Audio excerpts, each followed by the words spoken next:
सकती, एक हो। तो भगवान ने कहा अच्छा तो तुम एक ही एकादशी को रख लो और पूरा व्रत कर डालो निर्जल, तो हम तुमको 26 एकादशी का फल दे देंगे। तो भीमसेन इस दिन व्रत किया था और उनको 26 एकादशी का फल मिल गया।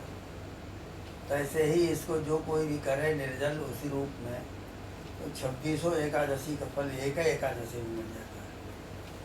और एकादशी को अन्य उनके अर्जुन युधिष्ठिर के भाई पांडव। अच्छा वो भीम पांडव, तो इसीलिए उसका नाम हो गया भीमसेन एकादशी।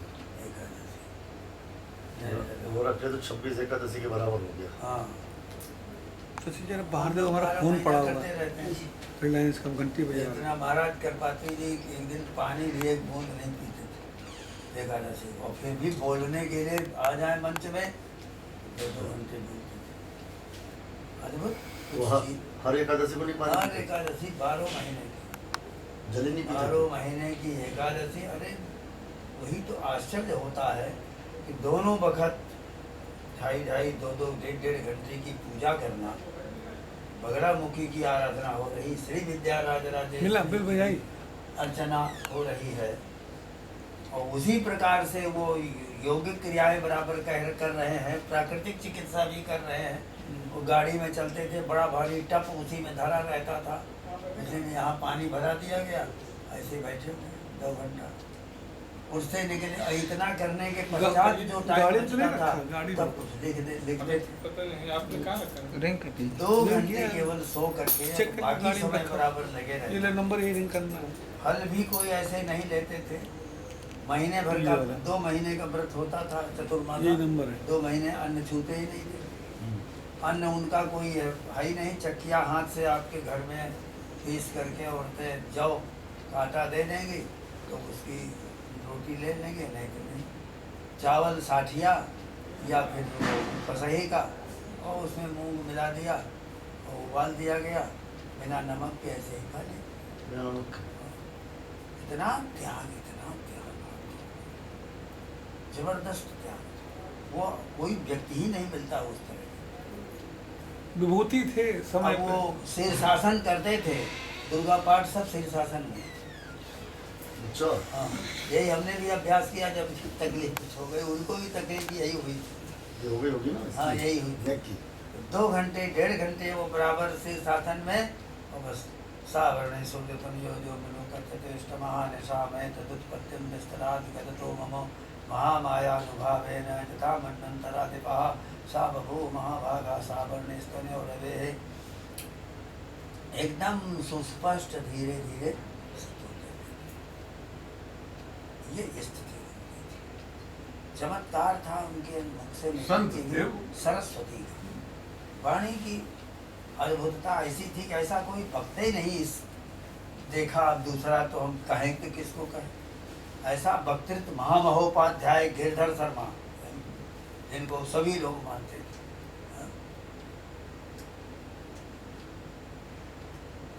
लेकिन वक्तृत्व किसी ने, ये वक्तृत्व। इनके गुरु जो थे जीवन दत्त जी महाराज, नरवल संस्कृत विद्यालय के, नरवल जो दिल्ली के पास है, वहाँ पर गंगा के किनारे बड़ा भारी 10 मील का वो जंगल, उसी में उनकी कुटिया थी, और सन्यासी सब उसमें पढ़ते थे। और सबकी कुटी 1-1 मील, 1.5 मील, 1-1 किलोमीटर दूर दूर थी। और जहाँ यहाँ शंख बजाया गया तो 100 सन्यासी तो पड़े रहते थे जो पढ़ते थे बराबर वेदांत। वो सब समझ, शंख बजा, इसका मतलब कक्षा प्रारंभ हो रही है, सब लोग आ जाओ, उसका मतलब ये हुआ। तो 3 बार शंख बजता था, सब सन्यासी उपस्थित हो जाते थे। स्वामी विश्वेश्वराश्रम जी थे, पढ़ाते थे सबको वेदांत। वेदांत और भी सब विद्यालय था, सब ये प्रथमा मध्यमा ये सब का सब था। लेकिन वेदांत के प्रति सन्यासियों को 6 महीने के पढ़े हुए केवल, और तुतलाते इतना थे कि बोल नहीं पाते थे। ठीक हो गया। ऐसे ही करते रह जाएं और वही जब भाषण देने लग जाए तो कहीं गुजरी नहीं। अच्छा मतलब आखिरी तक पुतलाते रहे, अंत तक वो, लेकिन पुतलापन खत्म हो गया, खत्म हो गया था। खत्म हो गया। 6 महीने का पढ़ा हुआ और शास्त्रार्थ कर रहा है, संस्कृत में भाषण दे रहा है, इतना बड़ा ग्रंथ संस्कृत में लिख डाला, आप ले गए थे जिसको कर। हाँ, अरे बड़ा दिव्य है, उसमें भी हमने मतलब उनकी बात एक एक यदि आप विचार करोगे और ग्रंथों को देखो, होली पे और तीर्थ पे 2 प्रसंग पढ़े और हमने कौन लिखेगा इतना? जबरदस्त प्रसंग। स्रोत सूत्र के आधार पर दयानंद का जो खंडन किया उन्होंने, गजब का और विषय उसमें है। वो भी है, सुनाना शुरू करेंगे तो गजब का विषय है। विवाह प्रसंग भी है उसमें, शपथ वर्ण व्यवस्था का भी हल्का सा है। उन्होंने कहा कि देखो, गणानान्त्वा गणपति ग्वम हवामहे, गणों के स्वामी उनको हम बुलाते हैं, और उसमें एक घोड़ा जो है अश्वमेध यज्ञ का जो छोड़ा गया है, वही अंत में बलि उसकी हो जाती है, तो वो वहाँ पड़ा है। और उसके पास राजा की स्त्री रानी लेटेगी और लेट करके कहेगी कि हे अश्व, तुम्हारी इस इंद्री में इतनी बड़ी ताकत है, इसी तरह का हमको वीर जवान पुत्र प्राप्त हो। तो इसकी बड़ी छिछली निंदा दयानंद जी ने किया और कहा है सायण ने और महीधर भाष्य ने बर्बाद कर दिया, इन सबों को गाली दिया। उसी की ही व्याख्या इसके अंदर पढ़ लो। उन्होंने कहा कि वो इस बात को समझे नहीं और उनका ध्यान इस पर नहीं गया कि यह मंत्र जो है अश्वमेध यज्ञ का है। अश्वमेध यज्ञ में मरा हुआ अश्व पड़ा हुआ है और वो प्रजापति स्वरूप है। उसका सिर ये है, आँख ये है, कान ये है, रोम ये है, लिंग ये है, अंडकोश ये है, पूंछ ये है, ये सब है, सारे देव देवगण उसमें स्थापित हैं। और उसकी वंदना करके उसको कहा जा रहा है। और माता कौशल्या जी भी इसी प्रकार से सोई थी उसके पास में, ये रामायण कह रही। प्रमाण दे दिया उसी जगह पर कि बोल नहीं सके।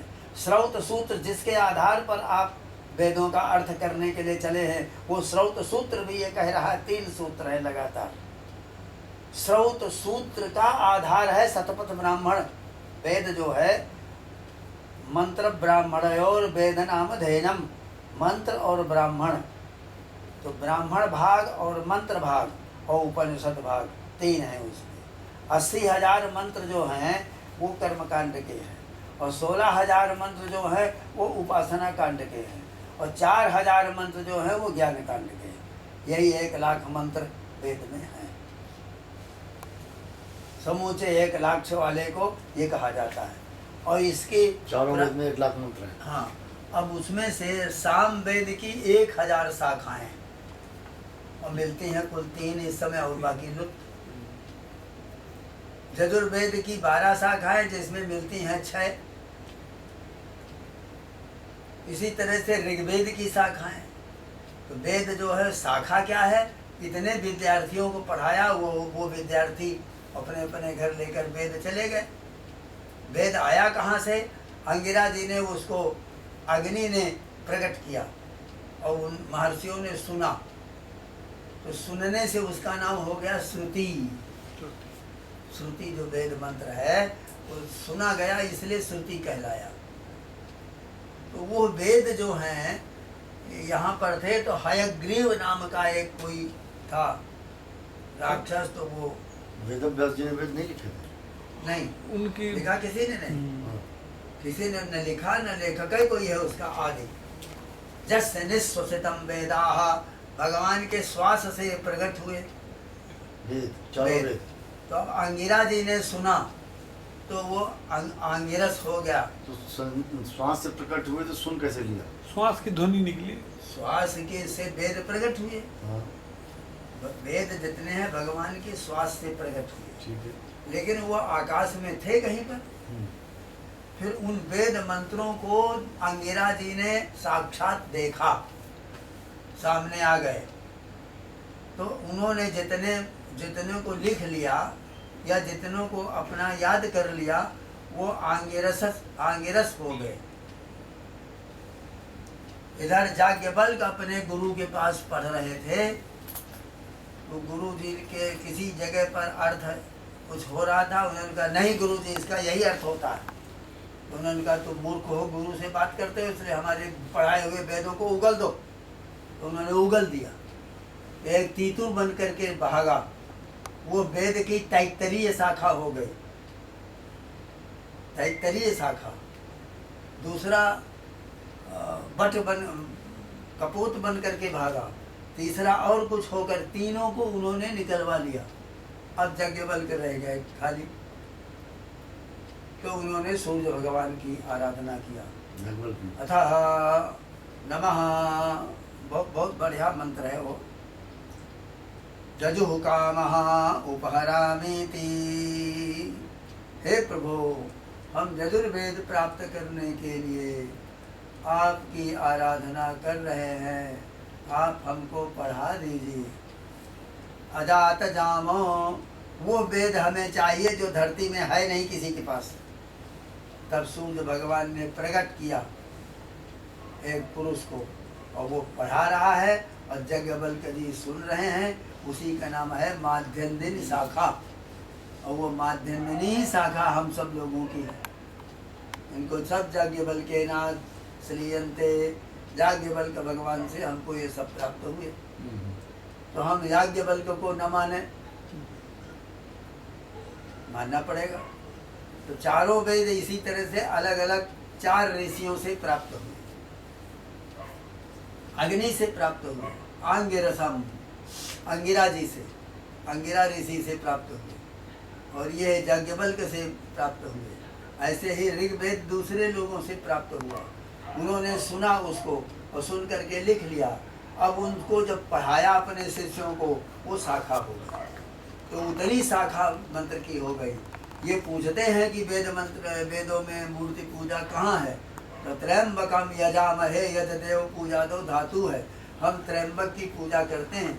वो कहते हैं 3 नेत्र जिनके हैं, अर्थात हम सूर्य, चंद्र और अग्नि के प्रणाम कर रहे हैं। वो अपना इतना अर्थ करके दयानंद आगे बढ़ गए। और सबसे बड़ी चीज़ है, परंपरा का विच्छेद नहीं करना चाहिए। संप्रदाय विच्छेद सती जन एवं तन्न एवं यथा महाभारत आदि, ये सब शास्त्रार्थ की बात बतला रहे हैं। हम लोग तो लड़ते थे उन सब इनके साथ में।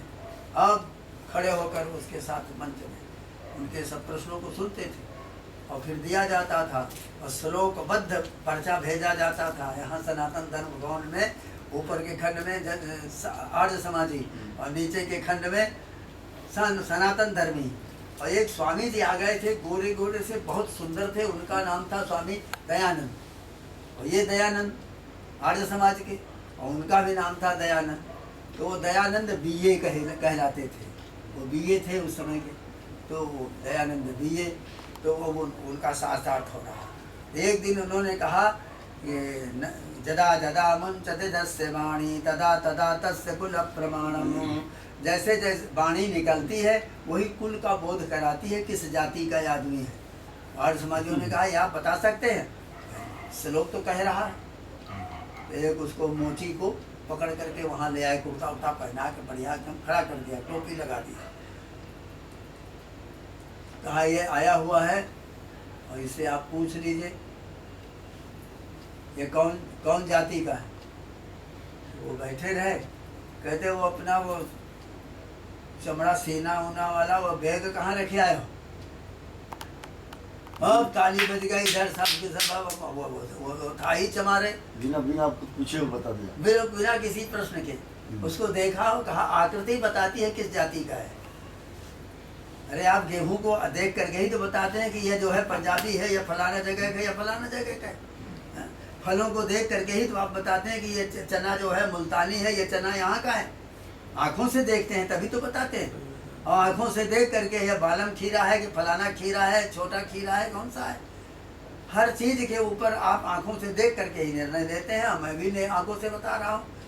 तो उन्होंने बस ताली बज गई बड़े जोर से, जय हाय जय जय यहाँ होने लग गई। और सब आर्य समाजी ऊपर 500 ऊपर 100-150 जितने हैं ऊपर बैठे। अब बड़ा मुश्किल पड़ा। एक और दो पकड़ करके धोबी को ले आए। तो उसको उन्होंने कहा, भाई तुम कहाँ पर कपड़े वपड़े धोया करते हो, तुम्हारा ताल किस तरफ है? अलग तो धोबी है, धोबी तो है ही है। बड़ा नाम हो गया दयानंद बीए का। क्या बात थी, उनके पीछे ले हुए डंडा और झंडा लिए सब घूमते थे। शहर भर में बड़ा आनंद आता था उन दिनों। उधर से टोली चली आ रही है जय जयकार करती हुई आर्य समाधियों की, इधर से सनातन धर्म की चली आ रही है। भीड़ लगी हुई है, हजारों आदमी दरवाजे बैठे हुए हैं, सब भरा हुआ खचाखच एकदम। ऐसा शास्त्रार्थ हो, बड़ा अद्भुत था। अद्भुत दृश्य। किस जमाने की बात है? हम्म? किस सन की बात है? ये लगभग चला है 50 वर्षों तक, जब तक दयानंद थे जिस समय। उस समय से। उस समय दयानंद यहाँ आए शास्त्रार्थ करने, तो अगर उसमें कैलाश मंदिर जहाँ फूल की बाड़ी लगती बाड़ी, है, हाँ, बगीचा, अभी भी मार्केट। वो शंकराचार्य की एक मठिया उसकी संगमरमर की बनी हुई बनी है, है पार्क में। पार्क में बनी है। उसी जगह शास्त्रार्थ हुआ था। और कलेक्टर अंग्रेज था जो उसका मध्यस्थ बना था, उसकी किताब हमको उन्हीं की लाइब्रेरी में रखी हुई थी। और वो एक ठो पढ़ा और देखा, और फिर वो एक मंत्री महोदय यज्ञदत्त थे, वो लेकर के चले गए। फिर वो मिली नहीं हमको, उसकी पुस्तक है। तो वहाँ पर जब शास्त्रार्थ के लिए बात आ गई तो नगर में सब लोग बड़ी चिंता करने लग गए, क्या किया जाए, कौन कौन विद्वान खड़े होंगे। तो यहाँ टेढ़ा गांव है, उन्नाव जिला है ना, बीघापुर के पास। बीघापुर के पास। तो वहाँ के थे पंडित बाणी भूषण, बड़े मोटे ताजे, बड़े गरजते थे वो।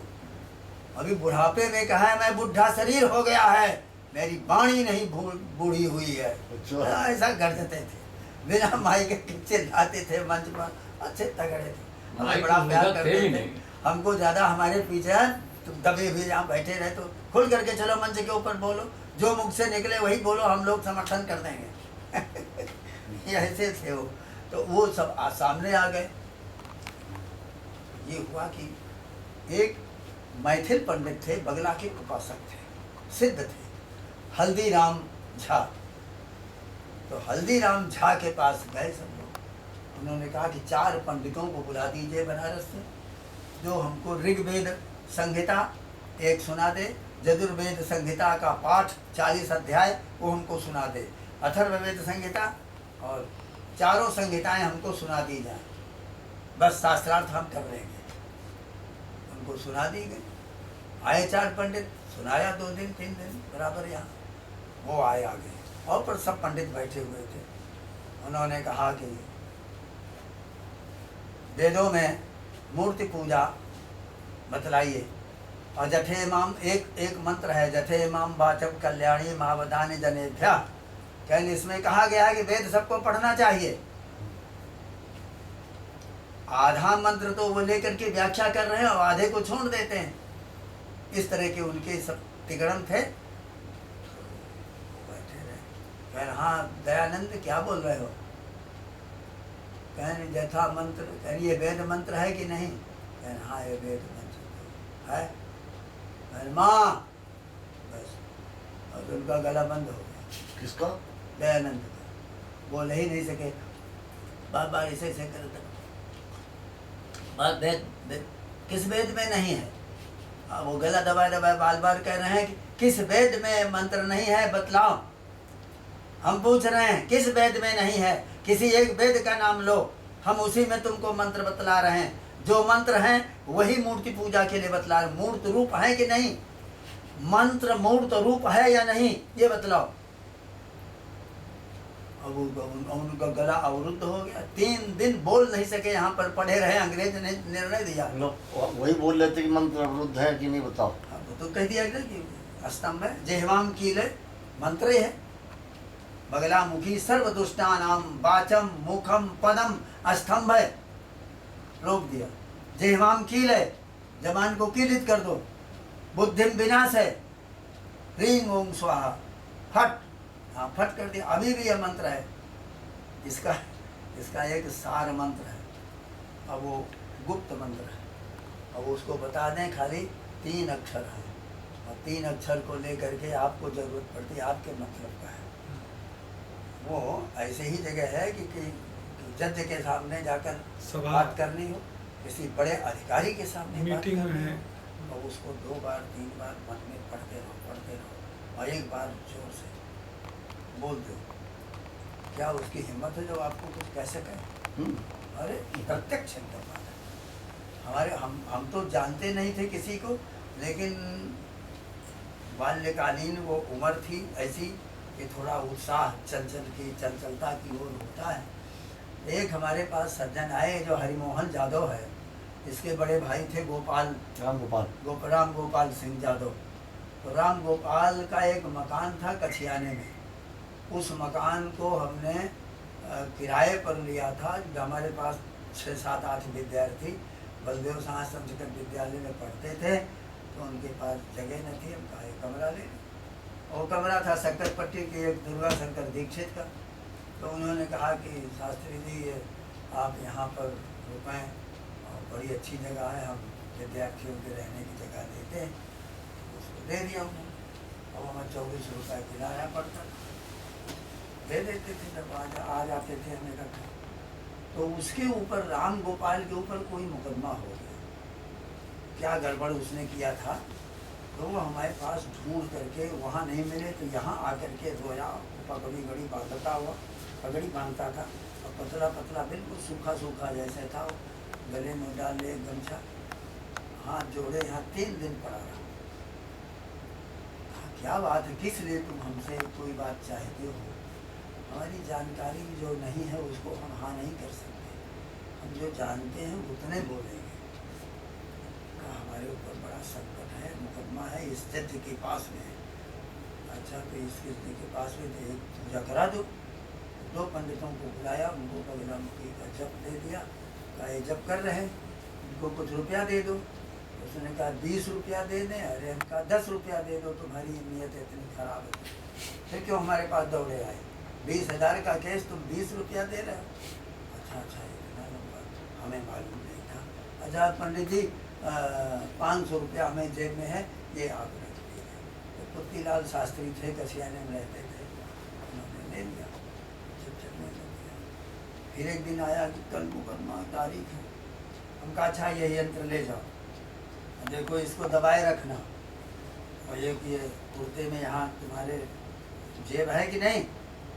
हाँ है। तो हम कहा इसी जेब में ये पीला रूमाल रख लो और इसको दबाए रखना, बस काम तुम्हारा हो जाएगा।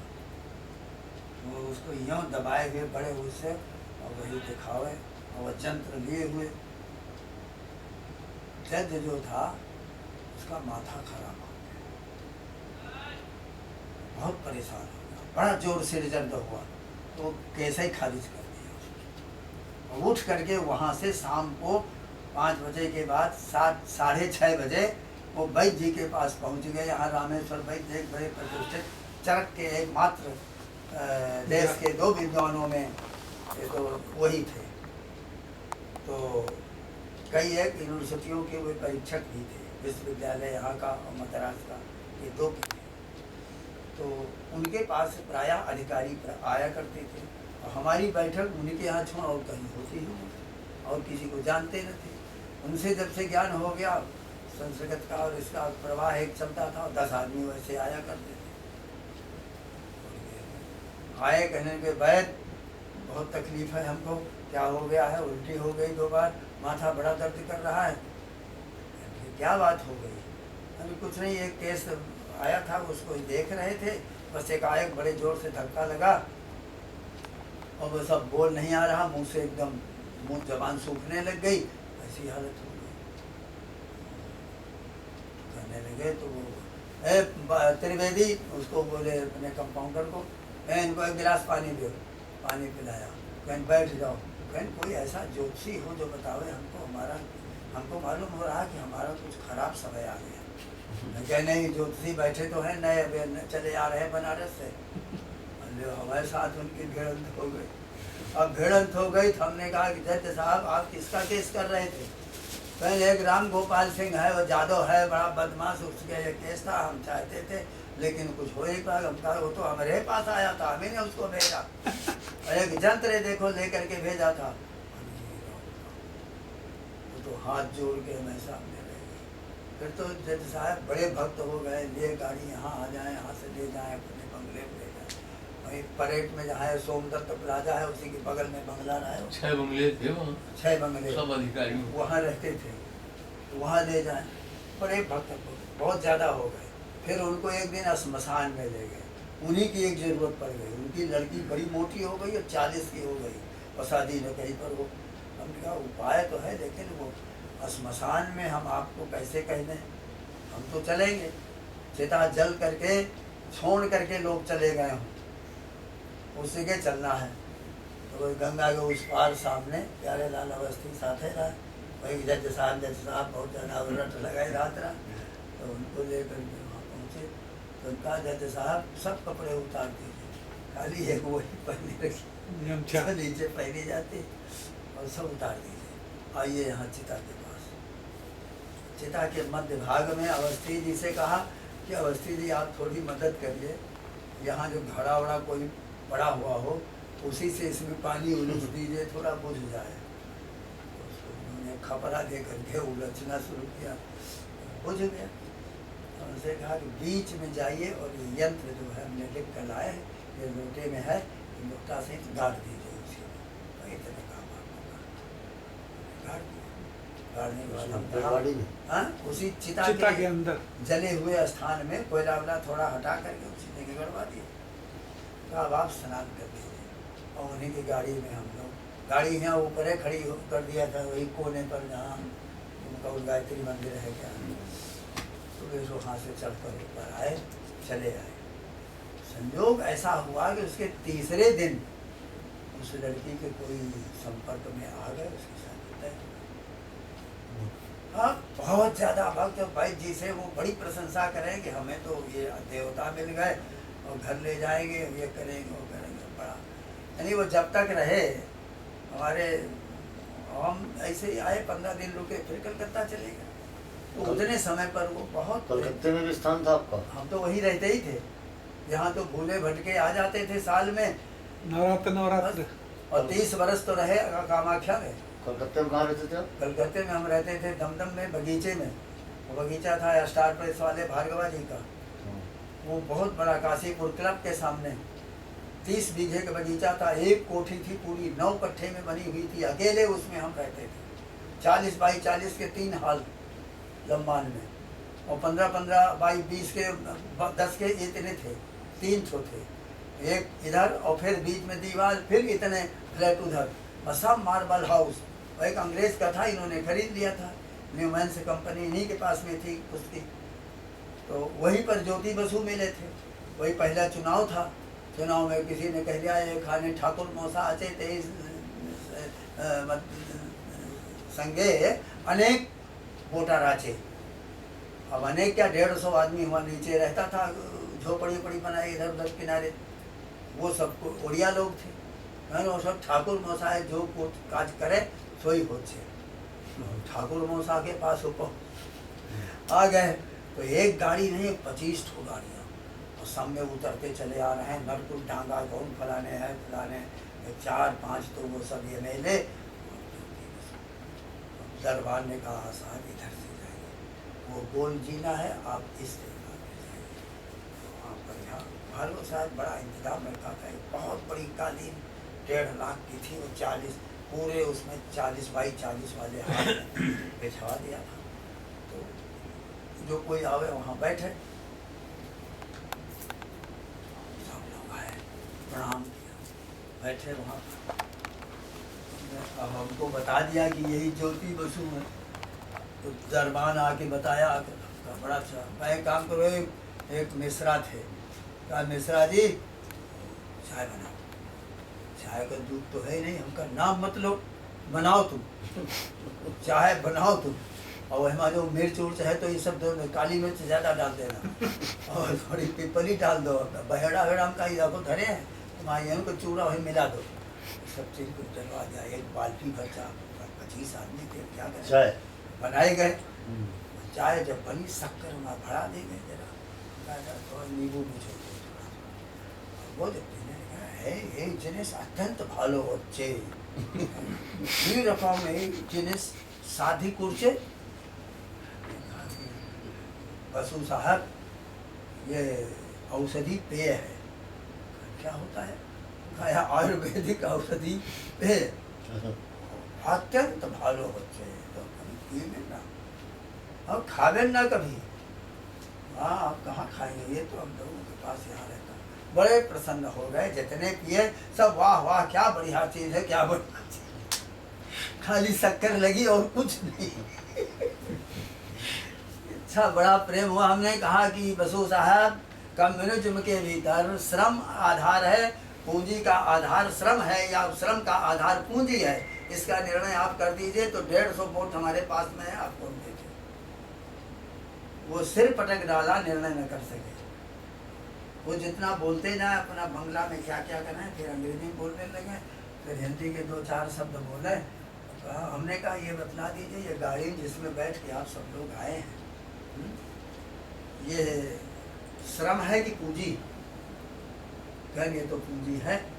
हम कहा जो इसमें से कुदाल और वो खोदने वाला वो कुदाल और क्या नाम हंसिया, ये जो रखी गई है, तो ये श्रम है कि पूंजी? इसके बिना लेबर कोई काम करेगा नहीं। ये होगा तभी लेबर करेगा, और दिन भर करेगा तब श्रम, तो शाम को उसको 10 रुपया मिलेगा, तब पूंजी आएगी फिर। तो ये 2 वस्तुएं जो है, ये पूंजी है कि श्रम है? इनके बिना वो कर नहीं पाएगा। आप गाड़ी में आए हैं, ये पूंजी है, श्रम नहीं है। आप श्रम आधार बतला रहे हैं। ओ बड़ा विद्वान आज, हम कहा हमें राजनीति से कोई मतलब नहीं, और ठीक है। कहा है दरबान यहाँ वो खाने सबको बोल दो कि वोट जो होगा वो ज्योति बाबू के उसमें पड़ेगा। ऐसे जोर से सबसे कह दिया, वाह वाही करके बड़ा मजा आता था वहाँ। अधिकारी बड़े अच्छे से आते थे। कभी कभी ऐसा हो जाता था जैसे परीक्षा को विषय आ गया, जबरदस्त परीक्षा। वही आपसे हम कह रहे थे कि वही श्लोक है इसमें 12ही संहिता में, जिसका अर्थ लगा करके ये जा रहे हैं, और उसी के अंदर हम आपको भेद बतलाएंगे। ये बता रहा है कि 5वें राहु और ये पड़ा हुआ है, इसके नाक के में दर्द होगा, पैर में नहीं होगा, बुखार नहीं आएगा, चोट नहीं लगेगी, नाक के पास में कोई फूड़िया फुंसी कोई हो जाएगी, बड़ी वेदना होगी। क्यों होगी ये देखो समझाते हैं। इस तरह का इसके विद्वान मिले थे बहुत, जिनके पास पड़े रहे महीनों पर जा करके। तंजौर में बहुत दिन रहे हम। तंजौर जो दक्षिण में, अरे मद्रास में, ये शुक्रवार को आप चले जाएंगे, हमें गाजियाबाद जब जाएंगे शुक्रवार को, इनको बुला लेंगे शाम को, तो ज्योतिष पे रिकॉर्ड करा लेंगे। कमी यही पुस्तक थी लिखेंगे कि वो तमिल भाषा जानते नहीं थे। तमिल वो बोल रहे हैं, हिंदी बोले नहीं, किस तरह से समझ कुछ मिले, तो कैसे मिले? संस्कृत थोड़ी बहुत बोलते होंगे, बस संस्कृत में तो थोड़ा बहुत पकड़ में आ जाता है, कटी टूटी फूटी, सीधे सीधे नहीं, धारा प्रवाह। तो धारा प्रवाह जब ज्ञान हो तो बोले, तो वो उतना बोलते थे तंजौर में। हाँ, लेकिन आदर बहुत कहते थे। आप कानपुर ब्राह्मण आचे कहाँ कानपुर, एक नारियल रख करके रोज सवेरे उठे और नारियल ले करके प्रणाम करें। कानपुर ब्राह्मण को प्रणाम करते, गंगा तट के निवासी हैं, आप क्या पूछना है, आपका दर्शन बड़ा दुर्लभ है, हम लोग इस दृष्टि से ले रहे हैं। वो कहीं खाएंगे क्या, हम कुछ खाते नहीं, अन्न छोड़े हुए, आलू आलू उबलवा दीजिए, खा लिया। ये हाल था। 6 दिन पड़े रहे, और इतने जानना था उस समय हमको कि भूगर्भ से जो धन गड़ा हुआ है वो कैसे निकाला जाए। एक समस्या यहाँ आ गई थी, उसी पर हम दौड़े चले गए। बहुत दिन वहाँ भ्रमण किए, 1 बरस पूरा लग गया उस एरिया में रहते हुए। खाना बदोश पड़े हुए ऐसे है, भोजन शायद मुश्किल से 30 दिन में 1 दिन हो जाए, नहीं तो नहीं हो पाता था। यही आलू आलू मिल जाती थी, और फल वहाँ केला होता था, एक लाल केला होता, बड़ा छोटा बीजा उसमें होते हैं, वो मिल जाता था। और वो भी पैसा पास नहीं है, कैसे लिया जाए, तो कोई उसमें आ जाए तो उससे कह दें केला निकाल दो। बोलते किसी से नहीं थे, पैसे के लिए नहीं बोलते, लेकिन इस तरह से हम गए थे। ये भटकते हुए बहुत दुर्लभ विद्या है वो। तो सूत्र रूप में जो 2-4 सूत्र 12 भाव हैं, तो सभी भावों का तो नहीं मिल सका। मिला भी तो वो हमारे पल्ले नहीं पड़ा। तमिल भाषा में तो सगे रखे दे रहे हैं, क्या पल्ले पड़ा? चित्र बने तमिल भाषा चित्र बड़ा मुश्किल हो जाता था। एक विद्या उनके पास बड़ी अद्भुत थी। अंगूठे को देख करके 2 रेखाएं हैं, 3 रेखाएं हैं? कहें अच्छा ठीक है। आपसे बड़े भाई हैं कोई?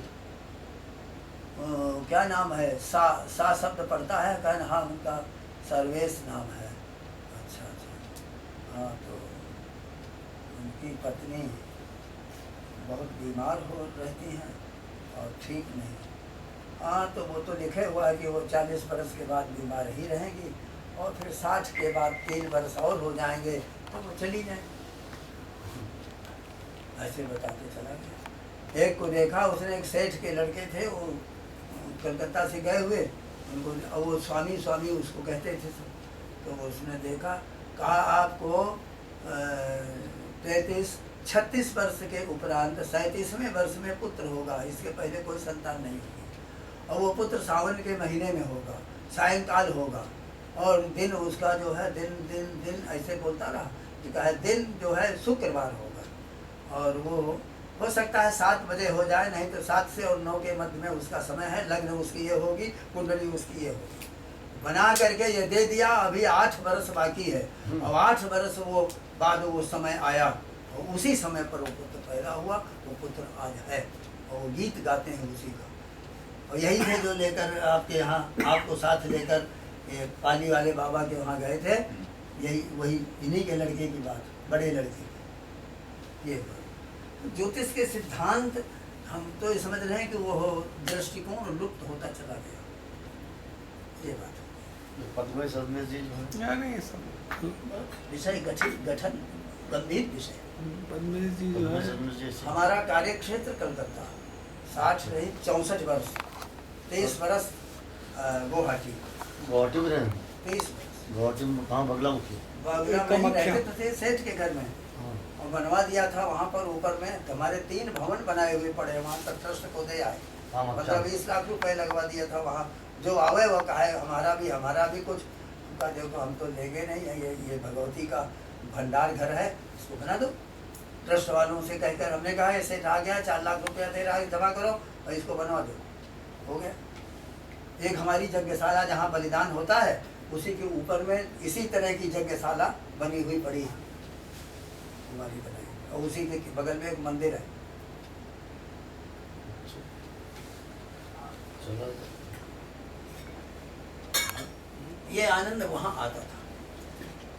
समाज इकट्ठा हो, रविवार के दिन तो पूरा फिर संगीत ही शुरू हो जाए, सब आ जाए रेडियो स्टेशन वाले। एक पर भी सुल्ताना आकर के बैठ के सुनाती थी। तो इतना बड़ा नाम इसका हो गया। और उस समय कुछ नहीं, लड़की थी ऐसी आवे।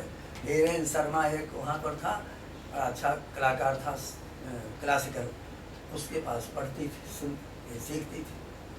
तो ऐसा अच्छा आनंद रहा। फिर गुवाहाटी वहाँ गए, कोहिमा रहे। कोहिमा से राजा साहब के यहाँ पर 15-20 दिन 18 दिन रहे होंगे। वहाँ से उनकी गाड़ी, उन्हीं का ड्राइवर, उन्हीं का दुभाषिया लेकर तिब्बत में गए थे। पंचेल लामा के यहाँ रहे जा करके 1 महीना। वहाँ हमारे पास एक डायरी में सब लिखा हुआ किस किस उसमें गए थे, वो भी ढूंढे नहीं मिल रहे, कहाँ रख गए, सब तारीखें पड़ी हुई थी। वहाँ गए थे योग के तृतीय नेत्र खोलने के लिए कि नामा लोग ऑपरेशन कर खोलते वो लोग। हाँ, वो वह कील ठोक देते हैं। कील ठोकने के शास्त्र में तो कोई बात है नहीं, ये कैसे करते हैं? कील ठोक देते सर में? हाँ, कील ठोकते हैं मत्थे के बीच में। वो कुछ हमको जची नहीं उनकी बात सही, क्योंकि वो जितनी बातें हुई वहाँ कोई योग्य व्यक्ति नहीं मिल पाया। अब मिले भी जो तो पंचेल लामा तो बहुत ज़्यादा कोशिश किया कि हम आपकी कुछ मदद करें, लेकिन मदद में यही बात रही। हमें तो ग्रंथ चाहिए था, शास्त्र प्रमाण चाहिए था, प्रमाण के लिए। वो वहाँ परंपरा थी वहाँ पे खाली। तो उन्होंने बताया कि सिक्किम में आप जाइए, वहाँ पर हमारी लाइब्रेरी है, उसमें आपको बहुत से ग्रंथ मिल जाएंगे। सिक्किम में पढ़े रहे कुछ दिन जाकर बीबी दास के यहाँ, वो गवर्नर थे जो यहाँ के प्रसाद साहब लेबर कमिश्नर थे, उन लेबर अफसर उनके जो साले थे, उनके उसमें वहाँ रहे। श्री राम जय राम जय जय राम, श्री राम जय राम जय जय राम। नमोस्तु रामाय सलक्ष्मणाय देव्यै च तस्यै जनकात्मजायै। नमोस्तु रुद्रेन्द्रयमानिदेभ्यो नमोस्तु चन्द्रार्कमरुद्गणेभ्यः नमोस्तु चन्द्रार्कमरुद्गणेभ्यः कृष्णाय वासुदेवाय हरये परमात्मने क्लेशनाशाय गोविन्दाय नमो नमः। नारायणं नमस्कृत्य नरं चैव नरोत्तमं देवीं सरस्वतीं व्यासं ततो जयमुदीरयेत्।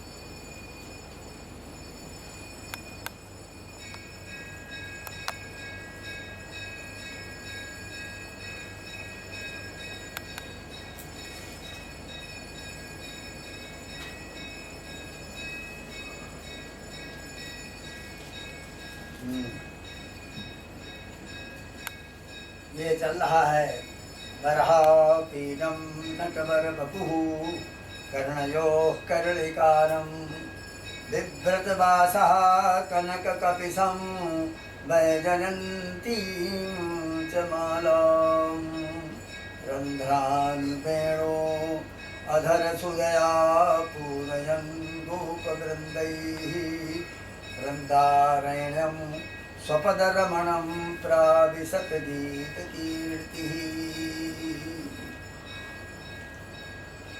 भगवान वृंदावन में इस रूप में पधारे, इस पर विचार चल रहा है कि जैसे किसी मनुष्य को अमृत सिंधु में क्षार सिंधु की भ्रांति हो, उसी तरह से अमृत का समुद्र है और हम ये लवण का समुद्र उसे समझ रहे हैं। उसी तरह अचिंत्य अनंत परमानंद सिंधु में भव सिंधु की भ्रांति अज्ञानियों को होती। ये सारा विश्व जितना दिखलाई दे रहा है सबका सब अनंत आनंदमय समुद्र है, लेकिन हमको भ्रांति अविद्या के वशीभूत हो रही कि नमक का समुद्र है और कुछ। आनंद सिंधु मध्य तव बासा बिनु जाने कत मरत पियासा। कहते हैं बर्फ पुतली सिंधु बीच, समुद्र के बीच में एक बर्फ की पुतली, बर्फ पुतली सिंधु बीच और रटत पियास पियास वो रट रही है और जानती पानी में खड़ी है और फिर भी बर्फ की होके बर्फ की पुतली है स्वयं और बर्फ पानी प्यास प्यास रट रही है। इसी तरह से आनंद सिंधु मध्य तव बासा बिनु जाने कत मरत पियासा। आनंद सिंधु समुद्र में आप बैठे हुए हैं, उस अनंत अखंड बोध स्वरूप परमात्मा के ही रूप में आप, परमात्मा के ही स्वरूप में आप बैठे हुए हैं। आप भी वही हैं, दूसरे कुछ भी नहीं हैं, लेकिन अविद्या के वशीभूत होते हुए अनंत काल से हम जन्म और मृत्यु के फेर में पड़े हुए, जन्म से मृत्यु की ओर, मृत्यु से जन्म की ओर, यही करते करते कितना समय है उसकी संख्या नहीं है, असंख्य है। इस तरह से हम चलते चले आ रहे हैं। तो तस्मात् वाये तस्मात् आत्मना आकाशः सम्भूतः, आकाशात् वायु, वायोस्तेजः और तेजोभ्य पृथ्वी। वस्तुतः काष्ठ अग्नि भी पृथक पृथक वस्तु नहीं है। आत्मा से ही आकाश, उससे वायु, वायु से तेज उत्पन्न हुआ, तेज से ही जल, उससे पृथ्वी और उसी से काष्ठ आदि ये समस्त वृक्ष। इस कारण इसमें सिद्धांत है कि कारण से भिन्न कार्य नहीं है। कारण जो होता है उसी से कार्य भिन्न नहीं होता। जो पैदा हुए हैं तो इनके मूल में भी वही है। जैसे मिट्टी से उत्पन्न घड़ा मिट्टी से अलग नहीं है, वो भी मिट्टी ही है, वैसे ही तेज से उत्पन्न जल और तेज से पृथक नहीं है, और जल से उत्पन्न पृथ्वी उस जल से पृथक नहीं है, और उससे उत्पन्न काष्ठ भी पृथ्वी से अलग नहीं है, और काष्ठ भी अग्नि या तेज से भिन्न नहीं है। इस तरह काष्ठ और अग्नि का भी वास्तविक भेद नहीं रहता, तथापि काष्ठ और तेज का आवरक होता है। काष्ठ में अग्नि लग जाए तो आग आग हो जाती। कार्य से कारण स्वरूप का आवरण होता ही है। तत्वों की आनंद स्वरूपता आवृत हो जाती है। माधुर्य सार सर्वस्व सुमधुर अधर सुधा के वेणुगीत पीयूष का आस्वादन प्राप्त होता है। वहाँ उस व्यक्त वहाँ उस व्यक्त आनंद स्वरूप से आनंद व्यक्त होता है, वही आत्मरति श्री कृष्ण का रमण भी होता है। ये लचर दलील की बात नहीं, शुद्ध भित्ति पर स्थित सिद्धांत है। अगर कोई समझना चाहता है तो समझ ले। तात्पर्य ये है श्री कृष्ण का रमण आत्मा में है, अनात्मा में नहीं है। भगवान आत्मा में रमण किया है। अनात्मा में। अभिव्यक्ति कई तरह से होती है, जिन्हें बंसी गीत सुनने को नहीं मिला, उन जीवों को प्रविष्टा कर्ण रंध्रेण स्वानाम भाव सरोरुहम। भगवान की मंगलमयी कथा सुधा के श्रवण से स्वाभाविक आनंद रूपता व्यक्त होती है। सर्वत्र इसीलिए श्रवण ही मुख्य कहा गया है। मद गुण श्रुति मात्रेण, भगवान के गुणों को कान से सुनो,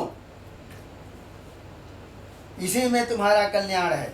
धृतस्य भगवत धर्मा धारावाहिकतांगता आत्मा बारे द्रष्टव्या श्रोतव्यो